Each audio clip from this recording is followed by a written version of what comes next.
pastor Glaico ano passado já... Foi ano passado, pastor? 2019. Deu esse livro no treinamento de liderança, né? E algumas pessoas aqui já leram este livro. É um livro muito bom. É um livro do Mark Dever também. E ele é continuação da série de mensagens que nós trabalhamos até o final do mês passado, 9 marcas de uma igreja saudável. Esse livro ele vai colocar de modo prático tudo aquilo que a gente já aprendeu a respeito das 9 marcas de uma igreja saudável. O que precisamos ser para ser, como precisamos agir para ser uma igreja saudável.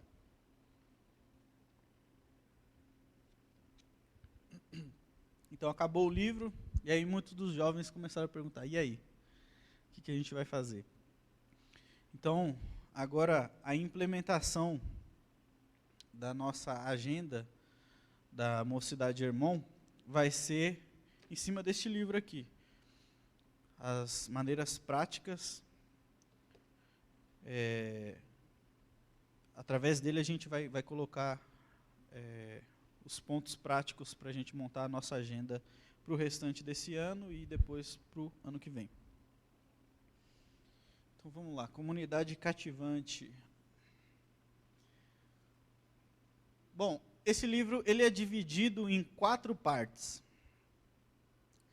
E a primeira parte dele, ele vai dar uma visão geral por comunidade. Ele vai falar o que é uma comunidade. Então, temos aqui na primeira parte dele, 4 capítulos, né? São divididos em 4 capítulos. O primeiro foi 2 visões de comunidade.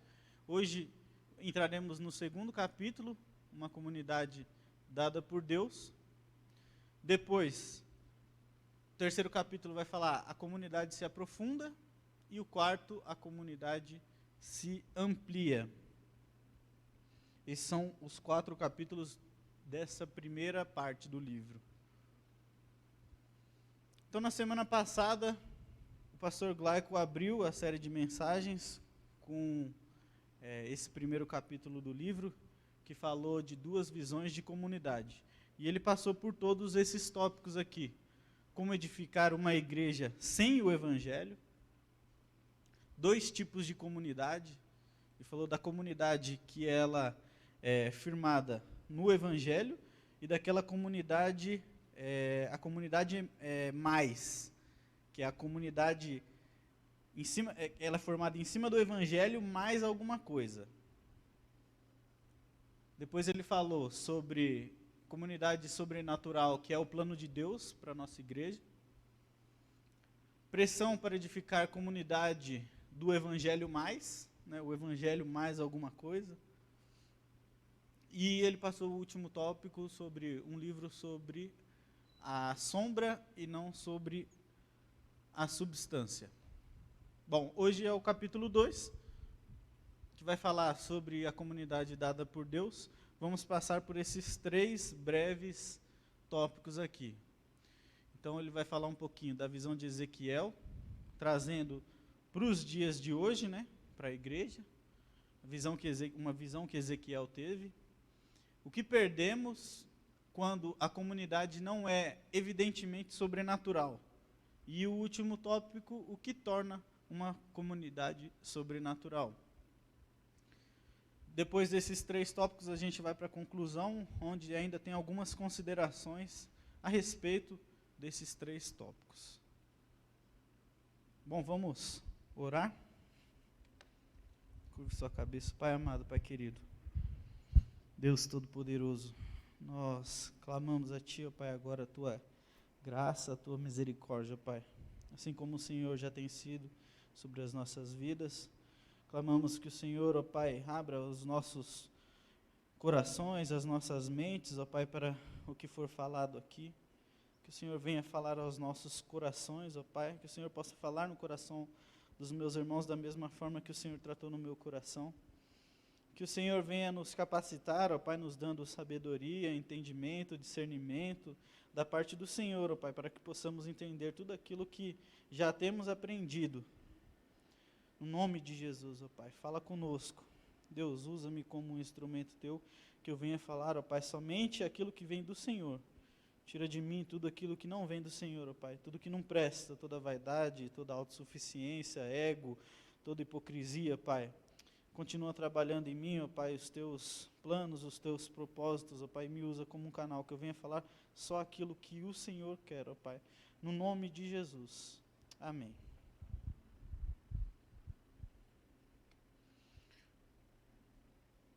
Bom, gente. Então, entrando no nosso tema de hoje aí, a gente vai falar primeiro sobre a visão que Ezequiel teve e trazer para a nossa própria igreja. O segundo capítulo do livro, ele começa com essa visão de Ezequiel. O que aconteceu? Ezequiel, ele teve uma visão onde ele foi levado a Jerusalém e ele viu a manifestação do Senhor sair do templo. Tipo assim, o Senhor deixar o templo. E o autor coloca como uma coisa horrorosa, como uma coisa tipo assim, de pavor. O Senhor está deixando o templo. Nessa visão, o Senhor está sentado num trono, onde abaixo do trono tem uns querubins que sustentam o trono. E aí ele vai andando pelo templo, né? Ele começa partindo da sala do Santo dos Santos, e aí ele vem, passa pelo meio do templo, até chegar à porta, depois os querubins o colocam acima do templo, e depois a presença de Deus se retira do templo.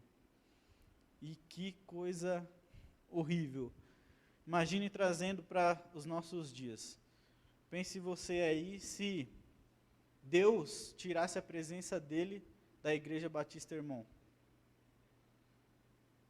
Pense se Deus tirasse a presença dele do culto dos jovens. Ou seja, de qualquer culto. De maneira geral, se Deus tirasse a presença dele do nosso meio. O que seria de nós? E essa passagem está lá em Ezequiel 11, 22 e 23. Então os querubins elevaram as suas asas e as rodas o acompanhavam. E a glória de Deus, do Deus de Israel, estava em cima sobre eles. E a glória do Senhor se alçou desde o meio da cidade e se pôs sobre o monte que está no oriente da cidade. Bom, vamos pensar um pouquinho aqui. O que seria de nós? Será que seria a mesma coisa? Como que as coisas ficariam? Será que tudo aconteceria normalmente? Deus tirou a presença dele do nosso meio. Deus tirou a presença dele da igreja. E aí? Será que nós continuaríamos os nossos momentos de comunhão? Será que nós continuaríamos a vir ao templo? Será que nós continuaríamos a participar dos PGs? O culto continuaria sendo feito normalmente?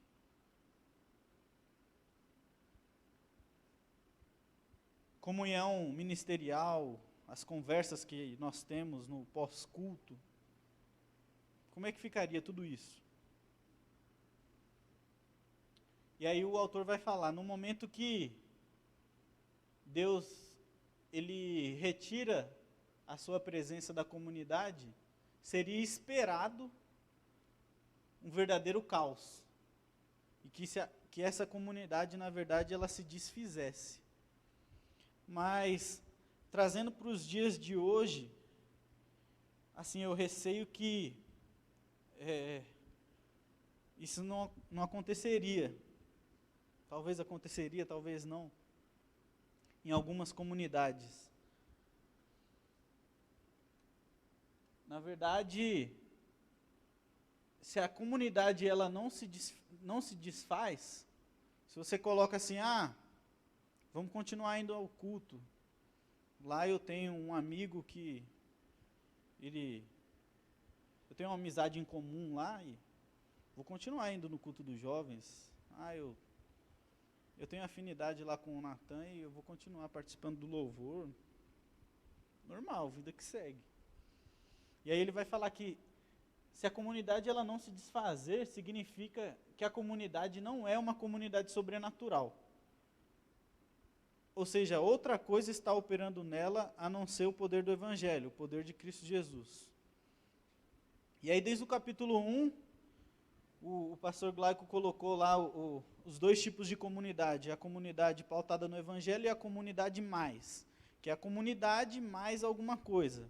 Ou seja, eu venho no culto de jovens porque, a galera toda da minha idade, então estamos, né, em comunhão por causa disso. A gente tem, alguns vão pensar assim, a gente tem intimidade porque somos da mesma idade, somos da mesma faixa etária.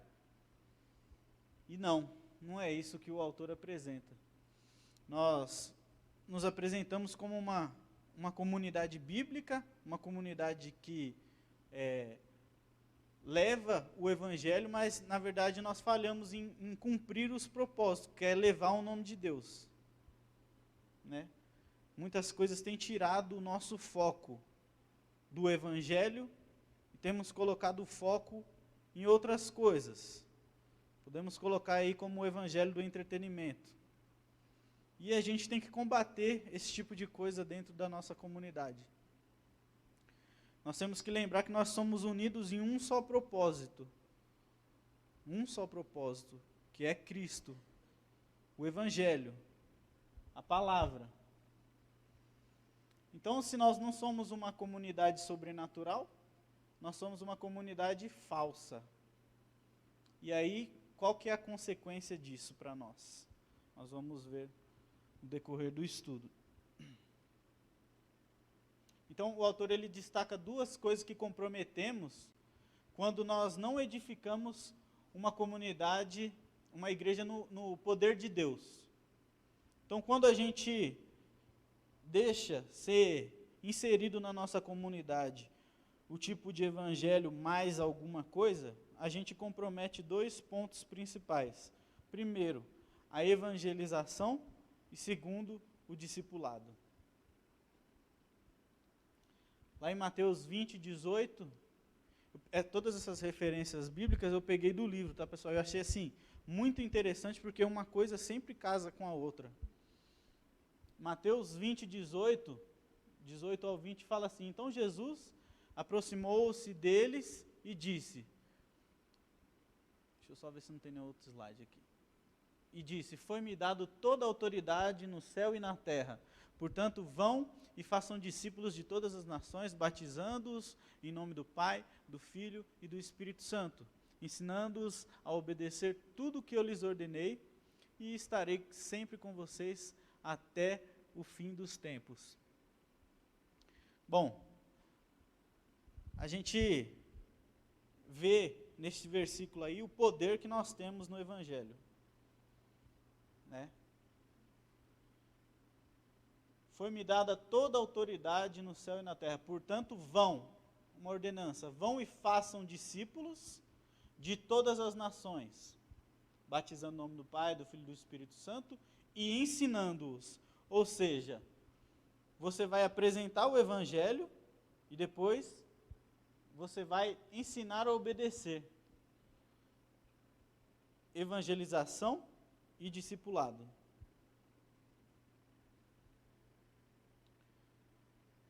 Então nós vamos pegar primeiro esse subtópico aqui, comprometemos a evangelização. Como que nós comprometemos a evangelização?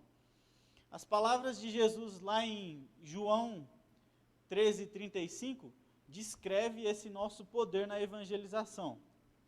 Vamos lá, João 13:35. Nisso conhecerão todos que sois meus discípulos, se tiverdes o amor uns aos outros.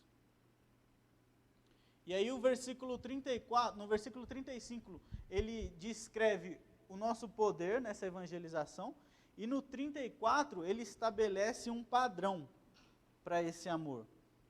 Vamos ler lá. No versículo 34 ele vai falar assim: assim como eu vos amei, que também vos ameis uns aos outros. Então, o amor, ele vai caracterizar os crentes. Esse amor, ele é o mesmo tipo de amor sacrificial e sobrenatural que Jesus mostrou para conosco, né?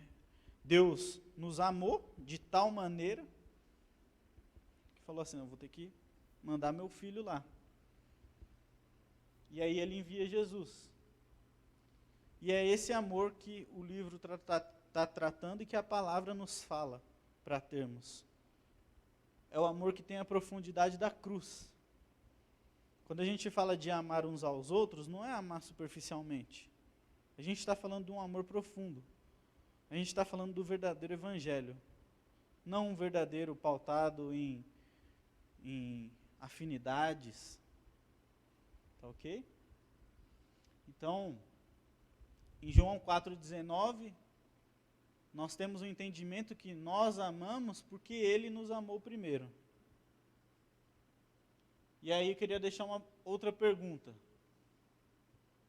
Será que existe amor em uma comunidade que ela é formada ao redor de outra coisa além do Evangelho? A comunidade mais, para quem veio no sábado passado. Será que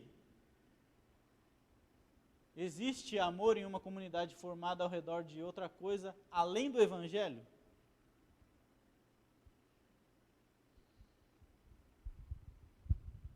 E a resposta é sim. Posso dar alguns exemplos aqui. Seu grupo, por exemplo, um grupo seu no Facebook, um grupo que você gosta muito. Grupo dos alcoólicos anônimos, vamos dizer assim. É possível que as pessoas, dentro desses grupos, elas criem afinidades, e é possível que, com essas afinidades, as pessoas possam até criar intimidades, as pessoas possam amar umas às outras. E esse amor, ele não está errado. Ele só não é o tipo de amor que é descrito lá em João 13. Ele é um amor natural que a gente conhece, que o mundo oferece. Ele é o amor do mundo. Vamos ler de novo o versículo. E para ficar de maneira bem clara, aqui, ó, onde está o versículo. João 13, 34, 35. Um novo mandamento lhes dou: amem-se uns aos outros, como eu vos amei. Como eu vos amei. Vocês devem amar-se uns aos outros. Com isso, todos saberão que vocês são os meus discípulos, se amarem uns aos outros. E aí eu tive a curiosidade de pesquisar um pouquinho sobre a palavra comunidade.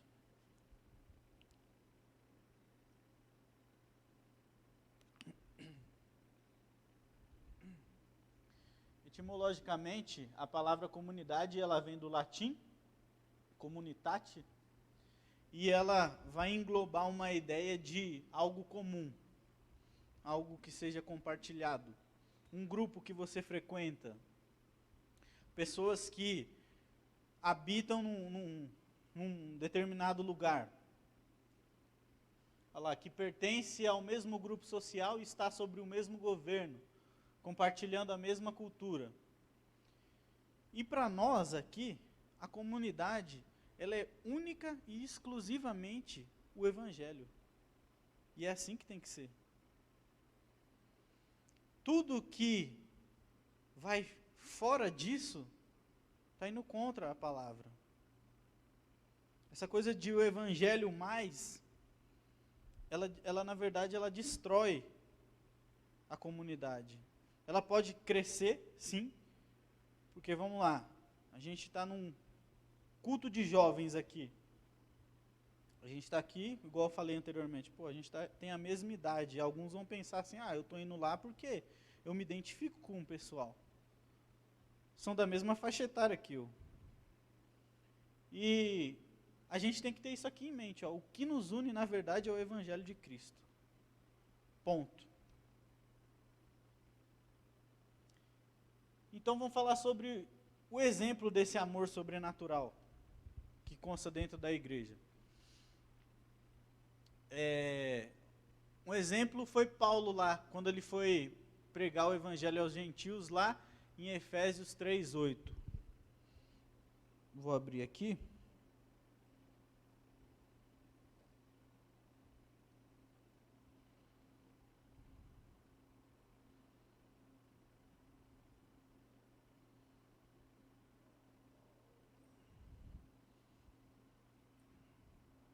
Vai dizer assim: embora eu seja o menor dos menores dentre os santos, foi-me concedida esta graça de anunciar aos gentios as insondáveis riquezas de Cristo. Então, Paulo aqui ele estava preso por conta de anunciar o evangelho aos gentios. E quando a comunidade, Paulo aqui no contexto de Paulo, ele está amando dessa maneira sobrenatural. Ele está fazendo isso que o mandamento pede aqui. Ele está amando no sobrenatural. E quando a comunidade ela desafia uma explicação natural, aí se confirma o poder sobrenatural na comunidade. Tá, mas como que acontece isso, Rafael? Então, quando a gente lê o livro de Atos todo, quase todo, a gente vê que quando o evangelho chega a uma determinada cidade, sinais e maravilhas acontecem. Então, era necessário para que o evangelho se confirmasse, para que as pessoas pudessem crer no evangelho, que ocorressem os milagres. E assim, Lucas ele vai falar no livro de Atos, aonde o evangelho chegava, era acompanhado por sinais miraculosos. Esses sinais, eles clamam uma explicação. Como é que aconteceu isso? E a única explicação que tem é o Evangelho. Por que acontece isso? É por causa de Cristo. E aí as pessoas se convertiam. Vamos ler lá Atos 2:12 e 2:43. Atos 2. Atos 2:43, primeiro diz assim: todos estavam cheios de temor e muitas maravilhas e sinais eram feitos pelos apóstolos. Versículo 12. Atônitos e perplexos, todos perguntavam uns aos outros: o que significa isso? Era a pergunta que era feita aqui. O que significa isso? E aí, era pregado o evangelho.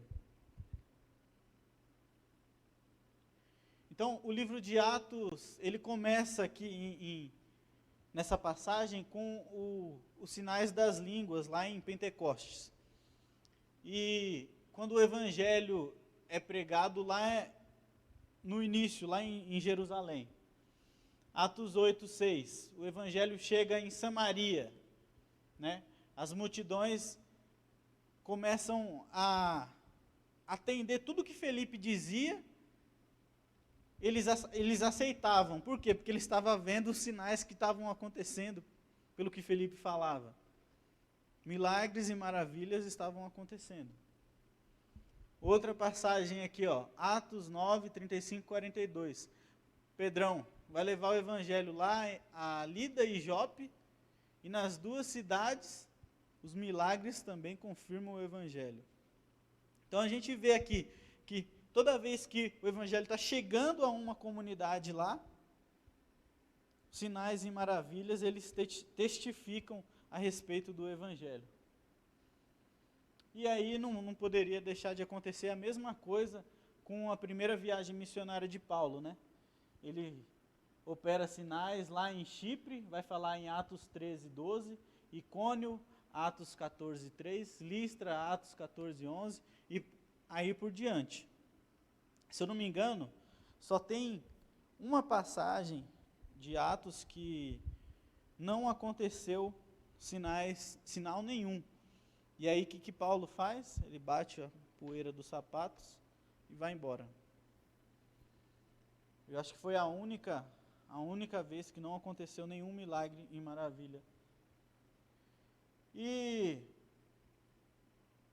isso aqui se confirma. Onde o evangelho chega, os milagres confirmam o evangelho.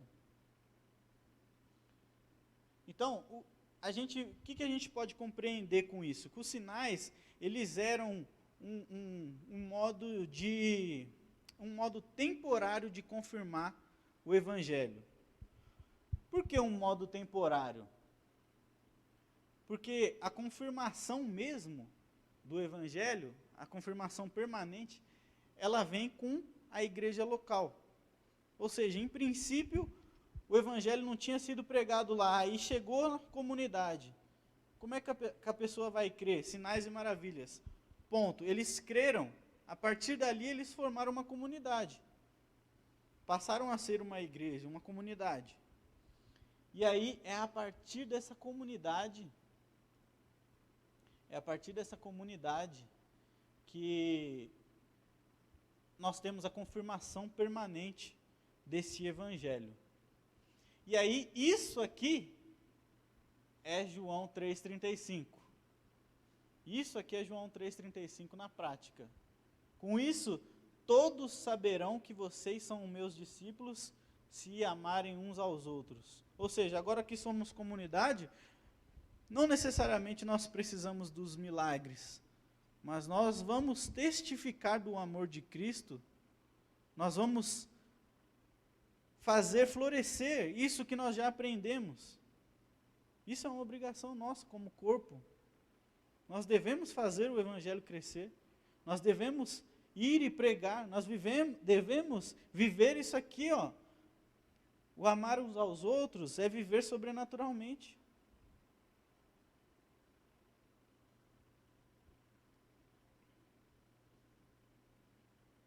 Então, quando nós comprometemos essa natureza sobrenatural dessa comunidade, nós comprometemos a evangelização. E aí o segundo subtópico, comprometemos também o discipulado. Vamos ler ali. Jesus mandou seus discípulos pregar o evangelho e ensinar todas as coisas que ele ordenou. Sendo assim, os discípulos produziram uma comunidade de fiéis que levaria a grande comissão adiante, mantendo a verdade. Foi o que acabamos de explicar aqui, acabamos de entender. Então, Cristo ele nos dá líderes e eles preparam a congregação para o serviço e, como resultado, a congregação cresce em unidade e maturidade. Vamos lá, outro ponto é que quando o que nos une é uma afinidade natural, e aqui a gente vai lembrar sempre do Evangelho mais, quando o que nos une é uma afinidade natural e não o poder de Deus, a verdade pode ser deixada de lado. Olha só o perigo disso aqui. De acordo com Paulo em Efésios, precisamos de todo o corpo para preservar a doutrina, não somente nas partes que mais nos agradam. O Glaico está sempre falando aqui, pastor Glaico está sempre falando aqui, nós devemos nos preocupar com a comunidade, nós devemos orar uns pelos outros, nós devemos se importar com a vida do nosso irmão, ter comunhão com todos, né? Eu esses dias tive uma chave virada assim na cabeça, e foi em uma das conversas que eu tive com o pastor Glaico. Assim, glória a Deus pelo que tem sido feito aqui na igreja. Glória a Deus porque o evangelho tem sido pregado. Né? E muitas vezes isso é natural nosso. A nossa carne, ela pede por alguma coisa que, como é que eu posso dizer, ela vai vai sair do evangelho. A gente tende a sempre colocar nossos pontos carnais e aí induzir a fazermos não simplesmente o evangelho, mas sempre estar inserindo alguma coisa. Ah, não, eu vou, para chamar os jovens, eu vou montar um louvorzão aqui, tal, e vai ser bacana. Ah, eu vou pintar a igreja de preto e maquininha de fumaça. Será que a gente não tem feito isso? Será que a gente não tem buscado de outros artifícios e deixado a pureza do evangelho?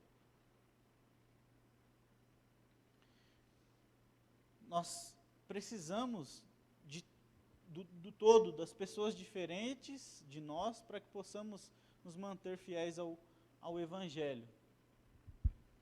Bom, e aí nós, ainda dentro do tópico, o que perdemos quando a comunidade não é evidentemente sobrenatural?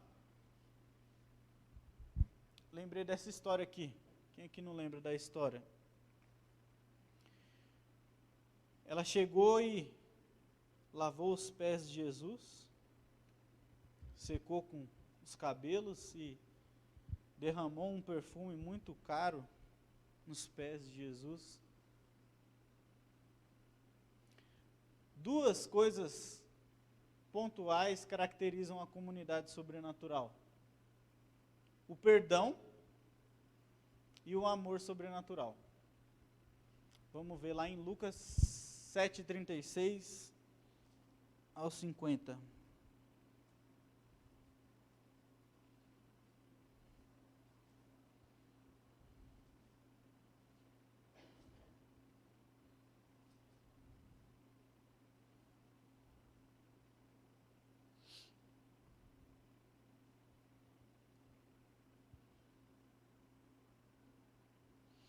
Convidado por um dos fariseus para jantar, Jesus foi à casa dele e reclinou-se à mesa. Ao saber que Jesus estava comendo na casa do fariseu, certa mulher daquela cidade, uma pecadora, trouxe um frasco de alabastro com perfume e se colocou atrás de Jesus, a seus pés chorando. Começou a molhar-lhes os pés com suas lágrimas. Depois o enxugou com seus cabelos, beijou-os e os ungiu com o perfume. Ao ver isso, o fariseu que havia convidado disse a si mesmo: se este homem fosse profeta, saberia quem nele está tocando e que tipo de mulher ela é uma pecadora. Respondeu-lhe Jesus: Simão, tenho algo a lhe dizer. Dize, mestre, disse ele. 2 homens deviam a certo credor, e um lhe devia 500 denários e outro 50. Nenhum dos dois tinha com que lhes pagar. Por isso perdoou a dívida de ambos. Qual deles o amará mais? Simão respondeu: suponho que aquele que foi perdoado a dívida maior. Você julgou bem, disse Jesus. Em seguida virou-se para a mulher e disse a Simão: vê esta mulher? Entrei em sua casa, mas você não me deu água para lavar os pés. Ela, porém, molhou os meus pés com as lágrimas e os enxugou com os cabelos. Você não me saudou com um beijo, mas essa mulher, desde que entrei aqui, não parou de beijar os meus pés. Você não ungiu minha cabeça com óleo, mas ela derramou perfume nos meus pés. Portanto, eu digo, os muitos pecados dela lhe foram perdoados, pelo que ela amou muito. Mas aquele a quem pouco foi perdoado, pouco ama. Então Jesus disse a ela: seus pecados estão perdoados. E os outros convidados começaram a perguntar: quem é este que até perdoa pecados? Jesus disse à mulher: sua fé salvou. Vá em paz. Os pecados dela foram perdoados porque ela amou muito. E aquele que pouco foi perdoado, ele pouco vai amar.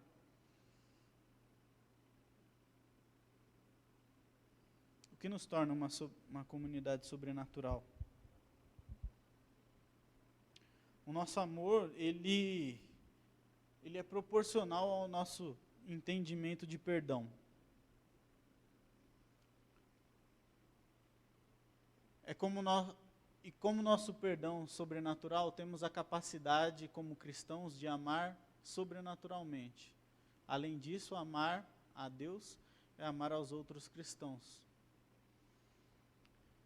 Bom, aqui está falando a respeito do que nós já lemos aqui atrás.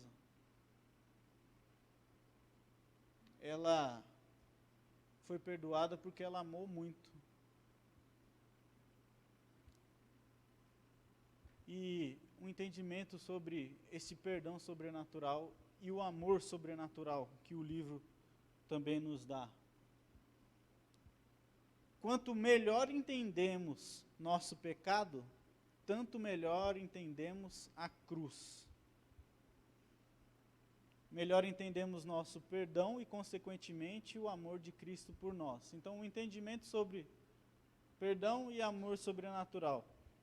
Quando a gente entende que o nosso pecado foi tão grande, a ponto que o Pai teve que mandar o Filho vir, ser carne e se entregar numa cruz por nós. Quando melhor a gente entende o tamanho da proporção do nosso pecado, melhor a gente entende a cruz. Então Deus, Ele nos amou. Como que a gente entende esse amor? Deus, Ele nos amou tanto que Ele enviou o Filho dEle. Beleza? Até aí tudo bem. E como entender esse perdão? Através da graça misericordiosa de Cristo, pelo amor de Deus, nós obtemos o perdão e, consequentemente, o amor de Cristo por nós. Ou seja, isso é uma coisa muito séria. A gente tem que entender que o nosso pecado, às vezes a gente pensa assim, poxa, não, meu pecado, a gente coloca níveis no pecado. Ah, não, eu não sou um estuprador. Eu não sou um ladrão. Mas o que a gente tem que entender aqui, gente, é que foi por causa do nosso pecado. Foi por causa do nosso pecado. A gente não tem que diminuir isso. Foi por causa de mim, foi por causa da minha podridão que Deus teve que se fazer carne para morrer e ser a propiciação dos nossos pecados. É só através do sangue de Cristo que nós alcançamos a graça, a misericórdia e o amor. Então, quando a gente entende essa proporção, esse tamanho desse pecado, a gente entende o amor. Poxa, quanto Deus me ama, quanto Deus me amou. E será que a gente tem valorizado esse amor? Será que a gente tem amado sobrenaturalmente, na mesma proporção? Amem uns aos outros. Gente, o que a gente tem feito com esse evangelho? Chegamos à conclusão. Então, dentro da conclusão, o livro nos dá 2 princípios orientadores. Primeiro, a regeneração precede a comunidade. Então, a regeneração ela vem antes da comunidade. Ele vai falar que muitos pastores levam vários meses no ministério para compreender que boa parte de sua igreja talvez seja constituída por não cristãos. Nem o perdão sobrenatural e nem o amor sobrenatural é possível para aqueles que não estão em Cristo. Gente, para as pessoas que estão no mundo, elas não conseguem compreender a dimensão disso que a gente acabou de falar. Elas não conseguem compreender que foi o pecado delas, elas vão pensar dessa maneira aí, pô, eu vou para o céu. Quantas vezes a gente já não foi evangelizar? O cara, não, mas eu não roubo, eu não mato ninguém, eu tenho uma uma vida no padrão dele, né? No padrão que ele acha, porque ele não conhece. Ele não conhece desse perdão sobrenatural. Ele não conhece do amor incondicional. Então, o fato de trabalhar arduamente para motivar algumas pessoas é um sinal de que elas não foram regeneradas. Né? O líder, quando ele assume uma liderança, ele vai falar, não, agora eu vou fazer acontecer e tal, e tal, e tal. Vou fazer o que ninguém fez. E aí começa. Vamos pintar a igreja de preto. Vamos comprar uma maquininha de fumaça aqui e fazer um show gospel. Ah, não, tem que atrair jovem, pô. A gente está vendo aqui, ó, o tamanho do templo. Pô, tem muito pouco jovem. Vamos fazer alguma coisa que atrai o pessoal. Gente, vamos lembrar qual que é o nosso principal objetivo. Nosso foco central é o Evangelho. É Cristo. Porque dele, por ele, para ele são todas as coisas. O evangelho do entretenimento, o evangelho mais, já foi citado no capítulo 1. Então, dos princípios orientadores da nossa conclusão, ele vai citar alguns conselhos. Pregue o evangelho sem cessar. Gente, amar uns aos outros. O evangelho ele vai se confirmar, como a gente já viu anteriormente, através de nós. É nosso papel fazer com que o evangelho se propague. Será que a gente tem feito isso? E eu não estou falando só de pregar aqui, não. Eu estou falando de você ser usado onde quer que você esteja. No seu ambiente de trabalho, será que as pessoas te reconhecem como um cristão? Na sua escola? Onde quer que você estiver. O que a gente tem feito com tudo que a gente... A bagagem que a gente tem recebido, a carga que a gente tem recebido aqui, da parte do Senhor, tudo que a gente tem, sabe? Graças a Deus, a nossa igreja, ela é uma igreja que prega o Evangelho. E na maioria das vezes é chicote. E glória a Deus por isso, que é porque é através disso que nós vamos ser avivados. É através disso que a gente vai ser avivado. O que a gente tem feito com tudo isso? Pregue o Evangelho sem cessar. Veja como está a espiritualidade dos membros da igreja. Estou falando alguma coisa aqui, algum desses pontos aqui, será que a gente não tem praticado aqui na igreja? O Glauco sempre pergunta aqui, ó, faltou 2 domingos, ele vai ligar. Ele vai atrás. E ele orienta o pessoal. Ou os jovens aí, ó, você está vendo que um irmão não está vindo? Dá uma ligada. O que está acontecendo, meu irmão? Tá? Por que você não está vindo? Estamos sentindo a sua falta. Às vezes é algum problema, mas a gente só vai saber se a gente se importar. Veja como é que está a espiritualidade do seu irmão. Terceiro, peça os membros que entendam e concordem com a declaração de fé da igreja. Isso aqui eu passei. Passei por isso aqui. Eu vim para a igreja e quando eu saí da comunidade que eu estava, eu vim com uma cartinha de transferência. E eu falei assim, carta de transferência. Aí o pastor Almir falou, não é assim não, filho. Você vai sentar aqui, a gente vai trabalhar com você. Eu quero saber quais são os pontos que você acredita. E a nossa igreja trabalha com essa doutrina, essa. Você concorda com tudo? Concordo. Então a gente vai trabalhar. Por algum tempo a gente vai caminhar junto. E se realmente você concordar com tudo, você vai assinar um termo dizendo que você concorda com a doutrina da igreja. E isso é importante. Que crente que vai vir para uma igreja no qual ele não concorda?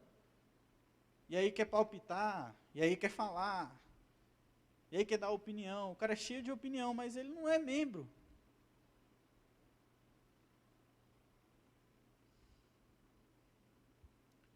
Mais um aqui, ó. Encorajem aqueles que são verdadeiros cristãos a estudarem a palavra com quem não é. Evangelização, discipulado. Você está vendo um irmão seu que está fraquejando aí, irmão, como é que está a sua disciplina bíblica? PG, não sei como é que está o PG de maneira geral, mas lá em casa a gente está tendo online, toda quarta-feira, inclusive estão convidados. Samuel e Flávio, vocês estão no quadro da bênção, da oração lá. Esperamos por vocês. É um momento de comunhão muito gostoso, gente. Muito gostoso. Quando era presencialmente era melhor ainda, né? Você ia falando de Deus e ia comendo, enchendo a pança ali. O pessoal fala que eu dava prejuízo. Mas vamos estar encorajando o pessoal. Como é que está, irmão, sua vida de disciplina espiritual? Como é que anda o seu discipulado, sua leitura da Bíblia, seus momentos de oração com Deus? E aí, aqui, ó, se necessário, remova alguns da membresia. Por quê? Remover. Eu trouxe essa palavra na exposição sobre 9 marcas de uma igreja saudável. Por que tem que remover a pessoa da igreja? Não é questão de que nós não amamos o indivíduo. E por amar, a gente vai estar cobrando. A gente vai estar... E aí, irmão? Preocupado. Sabe por quê? O pessoal, quando ele é membro da igreja, quando ele concorda com isso aqui, ó, com a declaração de fé da igreja, ele está levando o nome da igreja ali fora. Se ele fizer qualquer coisa lá fora, algum irmão pode reconhecer, esse cara aí é lá da Igreja Batista Irmão. Olha a seriedade disso. O que a gente tem feito com o Evangelho? Isso me tocou muito. Me tocou muito. Eu sou muito esquentado assim no trânsito, né? Minha esposa está aqui, ela sabe. E às vezes eu estou na razão e aí o inimigo faz com que eu perca a razão. E Deus tem trabalhado isso na minha vida. E aí a minha esposa, muito sabiamente, me chamou para conversar e falou assim para mim: eu oro para que Deus nunca permita que isso aconteça, e aí você vai ver quem que é que está no carro e seja um irmão da igreja. Como é que vai ficar a sua cara? E não é fácil estar falando isso aqui para vocês. Não é porque eu sou bonzão, não. É porque Deus me tocou muito com a leitura desse livro e tem trabalhado na minha vida essas coisas. O que a gente mais vê hoje em dia aí é morte no trânsito. Você xinga um cara, o cara tira uma pistola, dá um tiro em você e vai para lá e acabou. O cara não está nem aí. Hoje em dia não dá nada. O que a gente tem feito, gente? Então, se necessário, remova alguns da membresia. Ele deixa de ser membro para ser o quê? Um congregado. O pastor Glauco sempre bate nessa tecla aqui. O congregado, ele não tem responsabilidade. Só que a gente também não considera como um cristão. Porque o cristão, ele tem a responsabilidade. Aqui, ó. Amem uns aos outros. Ele não quer responsabilidade com nada, ele não quer levar o evangelho. Qual que é o nosso papel? Irmão, a partir de hoje você é um congregado, você não faz parte mais da Igreja Batista Irmão, mas a gente vai te amar. A gente quer estar aqui, a gente vai orar por você, para que você se converta. A gente vai orar por você, para que você passe de congregado para um membro da igreja. A gente vai orar por você, não porque a gente está vendo você ali sendo um esquenta-banco, mas porque a gente quer ter comunhão com você.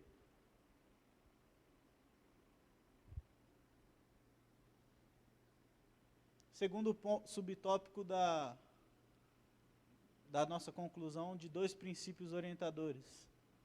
Muitos cristãos creem que uma comunidade saudável, ela é alérgica a um profundo interesse em teologia. Afinal de contas, isso aqui está no livro, tá, gente? Afinal de contas, a teologia divide, enquanto a comunidade une. Correto? Se você tem acompanhado o que temos lido no livro até aqui, você reconhecerá o absurdo dessa afirmação. Vamos lembrar lá, o nosso amor é proporcional ao nosso entendimento de perdão. Porque a gente é muito perdoado, a gente também ama, a gente perdoa nosso irmão. É impossível conhecer demais a respeito de Deus e do seu amor por nós em Cristo. A gente vai ter sempre que estar caminhando para crescimento, amadurecimento espiritual. Se alguém estuda teologia e não ama o próximo, é porque não levou o coração, não levou ao coração o que ele aprendeu. Tiago 1, 21 e 25. Já estamos terminando.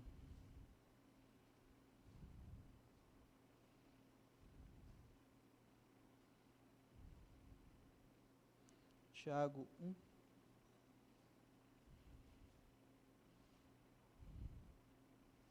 (21 ao 25) diz assim: portanto, livrem-se de toda impureza moral e da maldade que prevalece, e aceitem humildemente a palavra implantada em vocês, a qual é poderosa para salvá-los. 22. Sejam praticantes da palavra e não apenas ouvintes, enganando-se a si mesmos. Aquele que ouve a palavra, mas não a põe em prática, é semelhante a um homem que olha sua face num espelho e depois de olhar para si mesmo, sai e logo esquece da sua aparência.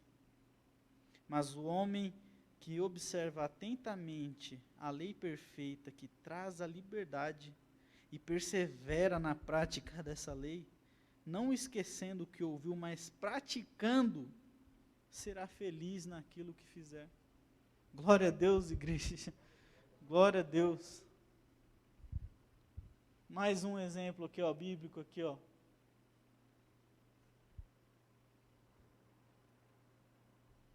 Primeira João 1, do 5 ao 10. Esse eu coloquei aqui.